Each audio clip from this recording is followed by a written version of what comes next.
Item ಯಾವುದೇ ಇರಲಿ try ಮಾಡಿ ಆಚಿ ಚಿಕನ್ ಮಸಾಲಾ.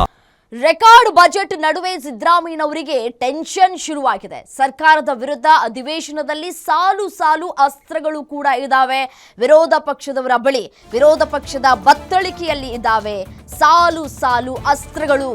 ಬಜೆಟ್ ಅಂಶಗಳನ್ನೇ ಇಟ್ಕೊಂಡು ಸರ್ಕಾರಕ್ಕೆ ಶಾಕ್ ಅನ್ನ ಕೊಡೋದಕ್ಕೆ ತಂತ್ರಗಳನ್ನ ವಿರೋಧ ಪಕ್ಷದವರು ಕೂಡ ಎಣಿತಾ ಇದ್ದಾರೆ. ಬಟ್ ಆದ್ರೆ ಅವರು ಯಾವ ರೀತಿಯಾಗಿ ಇದನ್ನ ಕರೆಕ್ಟಾಗಿ ಎನ್ಕ್ಯಾಶ್ ಮಾಡ್ಕೊಳ್ತಾರೆ ಅನ್ನೋದು ಬಹಳ ಮುಖ್ಯವಾಗಿದೆ. ಕಾಂಗ್ರೆಸ್ನ ಕುರ್ಚಿ ಫೈಟ್ ಇಟ್ಕೊಂಡೇ ಚಾಟಿಯನ್ನ ಬೀಸೋದಕ್ಕೆ ರೆಡಿಯಾಗಿದ್ದಾರೆ.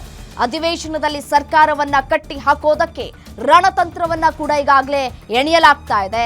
ವಿಪಕ್ಷಕ್ಕೆ ತಿರುಗೇಟನ್ನ ಕೊಡೋದಕ್ಕೆ ಸರ್ಕಾರದಿಂದಲೂ ಕೂಡ ಒಂದಷ್ಟು ಪ್ರತ್ಯಾಸ್ತ್ರಗಳನ್ನ ಕೂಡ ಈಗಾಗಲೇ ರೆಡಿ ಮಾಡಿಕೊಳ್ಳಲಾಗಿದೆ.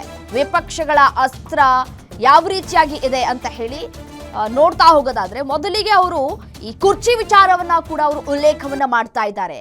ಕಳೆದ 7-8 ತಿಂಗಳಿಂದಲೂ ಕೂಡ ಕುರ್ಚಿ ವಿಚಾರಕ್ಕೆ ಸಂಬಂಧಪಟ್ಟಂತೆ ಇಬ್ಬರು ನಾಯಕರ ನಡುವೆ ಆಗ್ತಾ ಇರುವಂತಹ ಗೊಂದಲ, ಜಗಳ, ಹೈಕಮಾಂಡ್ ಮಧ್ಯಪ್ರವೇಶ ಇವೆಲ್ಲವೂ ಕೂಡ ವಿಪಕ್ಷಗಳ ಅಸ್ತ್ರವಾಗಿದೆ. ಗ್ಯಾರಂಟಿಗಳನ್ನ ಪರಿಷ್ಕರಿಸಬೇಕು ಅಂತಿರುವಂತಹ ಸರ್ಕಾರ ಬೆಂಗಳೂರು ಹಾಗೂ ರಾಜ್ಯದಲ್ಲಿ ಅಭಿವೃದ್ಧಿ ಕುಂಠಿತವಾಗಿದೆ. ಯಾವುದೇ ರೀತಿಯಾದಂತಹ ಕೆಲಸ ಕಾರ್ಯಗಳು ಸರಿಯಾದ ಸಮಯಕ್ಕೆ ಆಗ್ತಾ ಇಲ್ಲ. ವಿರೋಧ ಪಕ್ಷದ ಶಾಸಕರಿಗೆ ಅನುದಾನದಲ್ಲೂ ಕೂಡ ತಾರತಮ್ಯವನ್ನ ತೋರ್ತಾ ಇದ್ದಾರೆ. ರಾಜ್ಯದಲ್ಲಿ ಹಿಂದೂ ಮುಸ್ಲಿಂ ಗಲಾಟೆ ಅತಿರೇಕವಾಗಿ ನಡೀತಾ ಇದೆ. ಇದು ಕೂಡ ವಿಪಕ್ಷಗಳ ಅಸ್ತ್ರವಾಗಿದೆ.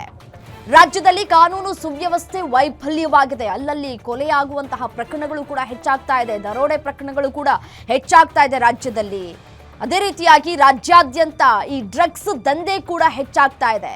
ಈ ಬೆಂಗಳೂರು ಮೈಸೂರು ಭಾಗದಲ್ಲಿ ಯಾವ ರೀತಿಯಾಗಿ ಡ್ರಗ್ಸ್ ದಂಧೆ ಹೆಚ್ಚಾಗ್ತಾ ಇದೆ, ನಮ್ಮ ಪೊಲೀಸ್ ಇಲಾಖೆ ಎಲ್ಲಿ ಎಡವಿದೆ ಅನ್ನೋದೆಲ್ಲವೂ ಕೂಡ ವಿಪಕ್ಷಗಳ ಅಸ್ತ್ರವಾಗಿದೆ.